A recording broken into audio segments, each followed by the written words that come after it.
का हमारा विषय है राग से विराग की ओर।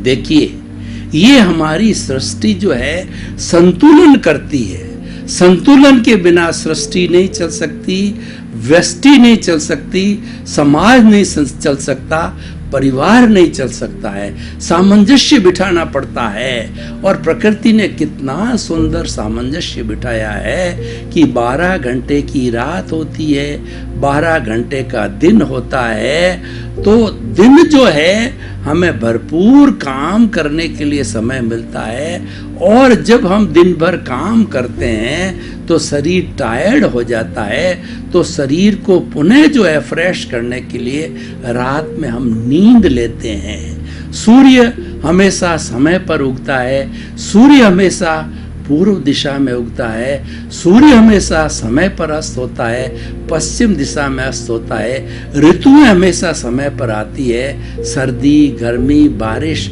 इस ऋतुओं के चेंज होने के साथ साथ में ये कहा जाता है कि हर क्षण हर इस संसार की हर वस्तु बदलती रहती है। संसार वह होता है जो संचरण करता है, हर क्षण हर वस्तु बदलती रहती है।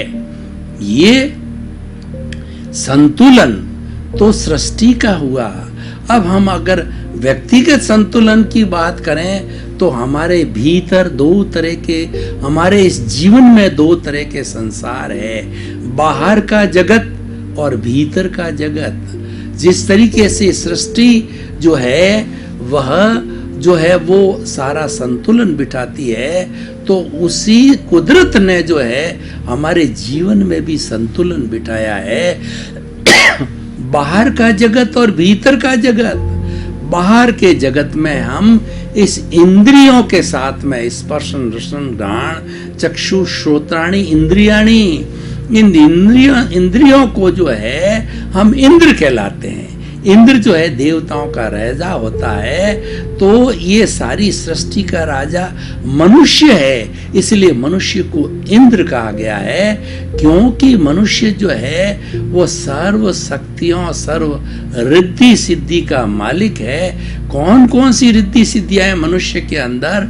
कि डेवलप्ड 5 इंद्रियां हैं, डेवलप्ड मन है, डेवलप्ड बुद्धि है, डेवलप्ड चित्त है। मन, बुद्धि, चित्त और डेवलप्ड अहंकार भी मनुष्य में होता है, जो कि अच्छा नहीं है।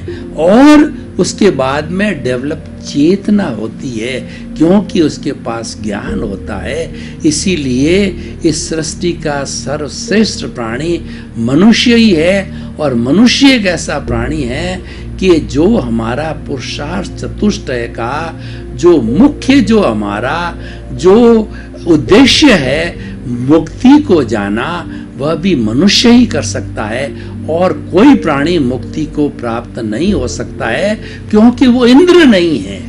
वो इंद्र है, वो इंद्रियों वाला है। स्पर्शन, रसन, घ्राण, चक्षु, श्रोत्राणि, ये हमारी ज्ञानेंद्रियां हैं। ये ज्ञानेंद्रियां जो है बाहर से विषय लाती है। 5 इन ज्ञानेंद्रियों के कुल 23 विषय होते हैं, और उनके माध्यम से सारे संसार को जाना जाता है। हम पूरे संसार के अंदर अपनी मन, वचन, काया की एक्टिविटी जो है इस इंद्रिय ज्ञान के आधार पर करते हैं, और पूरा जीवन यापन हमारा जो सामाजिक जीवन है, हमारा पारिवारिक जीवन है, वह इसी से ही चलता है। देखिए, अब मैं विषय पे आता हूं, राग से विराग। राग को जो हम 2 भागों में बांट सकते हैं, राग और द्वेष। ये राग और द्वेष अशुद्धि है। ये राग और द्वेष कर्म बंधन का कारण है, और ये राग द्वेष स्वयं जो है उसका जो है ये कॉजल बॉडी है, और ये लिंग शरीर है, ये कार्मण शरीर है। ये जन्म जन्मांतर से ये कार्मण शरीर ऐसे स्थूल शरीर देता आया है। इस स्थूल शरीर है, उसका क्रिएशन का जो मेन सोर्स है वो कार्मण शरीर, गंगोत्री कार्मण शरीर है, और ये तो उसका बाई प्रोडक्ट है। उससे मिला हुआ ये स्थूल शरीर है, उसका ओरिजिन है वह जो है कार्बन शरीर है, वह राग द्वेष है। जो आज हमारा विषय है राग से विराग की ओर जाना।